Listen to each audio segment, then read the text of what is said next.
Ladies and gentlemen, welcome back to Tiny Blue Games. My name, of course, is Seesaw or Chris, and today we're talking about Final Fantasy XIV in 2019.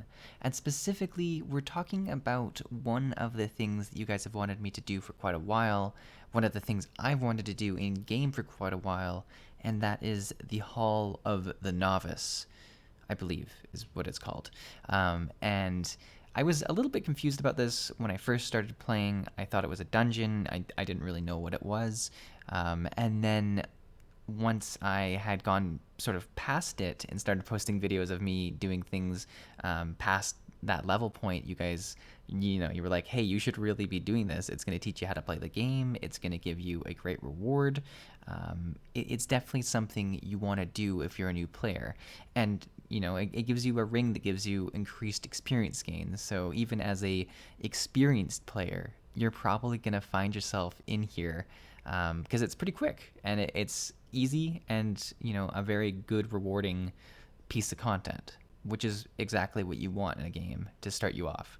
So let's get to it. In the background here, you're going to see me going through the different halls of the novice, which is kind of just trials, I guess, that teach you different aspects of your role.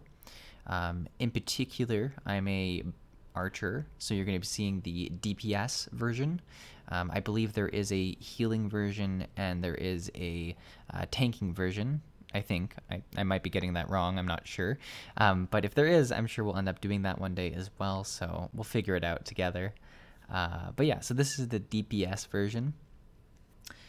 And really what it teaches you is the very basics of your class. It'll teach you, how to dodge telegraphs, how to stay out of trouble, how to attack the monster, how to focus the monster that the tank's attacking, how to protect your healer, how to finally engage in a instant scenario. So it tells you very much what you need to do to be successful in group content. And it's positioned at a very great place in the game. I believe you get access to it at level 15, but I did it, I did it kind of late, so this is me kind of guessing. It might be earlier. And it's a pretty convenient place, actually. You have to find the smith, which I believe is accessible from different areas throughout the game. But certainly it was in the main area that I was doing a lot of my main scenario quests from 1 to 15. And I must have just sort of skipped over it myself and not really been paying attention. I was very focused on finding the duty finder, finding my first dungeon, and I actually thought that this might be something that you queued into. And the main reason for that is because of a little game called WildStar, which I'm sure either you didn't play or you've heard about and know that it died. But it was a pretty big part of my MMO history to get here.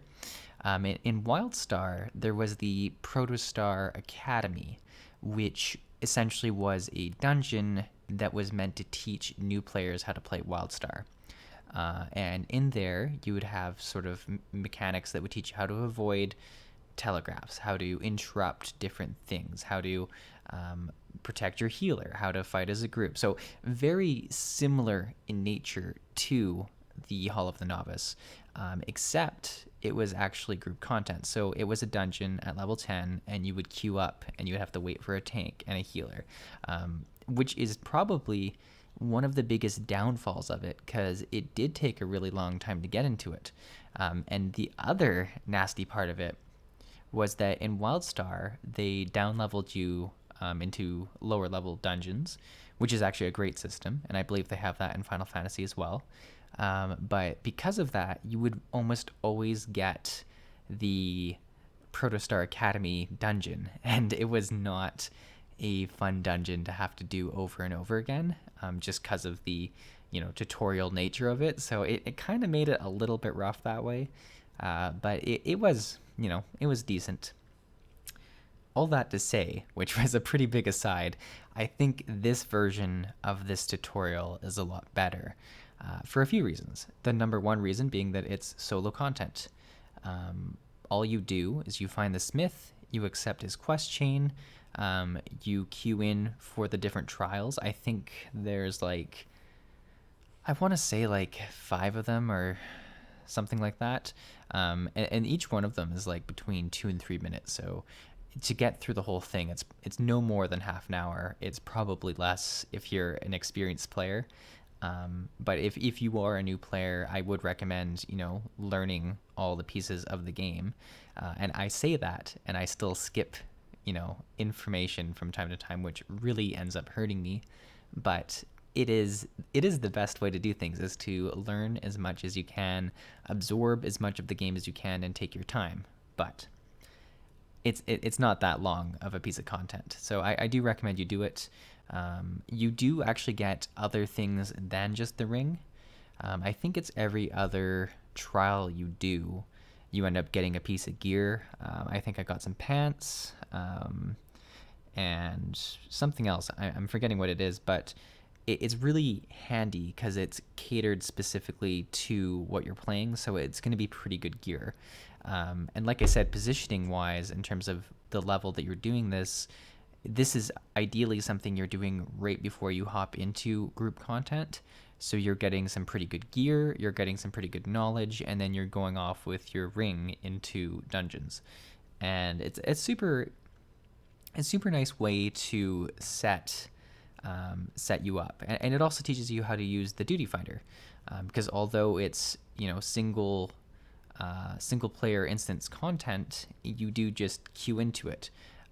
So it's a very nice way to get you into using the duty finder without having to do it for the dungeon, because although coming from World of Warcraft and understanding how queue finders work, if you were a completely vanilla person to any kind of MMO, and you saw the random dungeon finder and you clicked, I want to do this, you would then see that you're in queue, and you might be curious, what does that mean? Do I have to do something to actually have this start? So it is nice that it kind of, very broadly introduces you to this system as well. Though I don't know how many people playing the game today have not ever played an MMO before. I'd actually be very interested. If this is your first MMO ever, talk about it in the comments, because I'm curious. For someone who's been playing MMOs for so long, it's hard to think of a world where it would be your first MMO.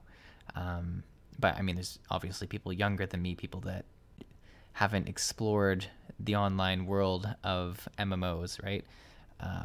And I'm almost jealous, because the first time you understand the scope of an MMO, of the fact that you're in a completely different world that's always running, always existing without you, that you're joining in for a bit and then leaving it. Whereas a game, you load in, but the game's been stopped. I mean, they do some fancy things these days to make it seem like it's, continuing, but it's not the same living, breathing organism that is an MMO. And this got super off topic with me just inspirationally talking about MMORPGs, but it's so true. So if this is your first MMO, and you did find this helpful, talk about it, because I think this really goes to show how useful YouTube comments are. I mean, obviously, as the creator and as someone who strives to answer all the comments in every video, which is becoming increasingly hard because you guys are very dedicated, and the amount of players that will post a full-on paragraph or a small essay about what exactly you need to do in specific parts of Final Fantasy is incredible. And I'm not saying to stop that at all, because it's such a great part of this community. You guys are so helpful. But yeah, if you're a new player, scroll through the comments, read these things, because like I say, there's so many people who are saying you have to do this, you have to do the Hall of Novice, and I just kept on reading that. And I was like, okay, yeah, I need to figure out how I'm going to do this, and that's where we are right now. So yeah, I'm not sure what else I want to say really about the system. I think it accomplishes what it sets out to do, and I would be interested if it is a system that returns at some point, or if it is just for this very first level 15 area and you're done. Because what I could see them using the system is to teach about different mechanics as you go further through the game. So, for instance, if a further expansion introduces mounts, which I know there is flying mounts in Final Fantasy, you could see there being a Hall of Novice tutorial that maybe teaches you how to use that. Or when you get to raid content, it tells you, now you have so many people in your party or in your group. This is how you should think of the fight, right? Or different mechanics in the raid, right? You're gonna see maybe like diseases on people, or where you actually have to stack with another person in your party. So I think it could be cool if they continue to use it, though I could see it just being for this low level entry point. I'm interested, and I'm sure I could just look up and find out as well, but it's kind of fun to just go through the game and have it show you itself as you go. So guys, there you go. I think this is a great piece of content. I'm really happy you guys got me to do it. And yeah, so hopefully you enjoyed this video. I'll see you in the next one. I do have a lot more Final Fantasy coming as I'm trying to level up quicker. I also have some World of Warcraft videos going out on Wednesdays. I'm kind of deeming it to be Warcraft Wednesday, and then Final Fantasy gets the weekend. So, I mean, you guys got the sweeter deal that way. So there you go. But yeah, I'll see you in the next video. Thank you for watching.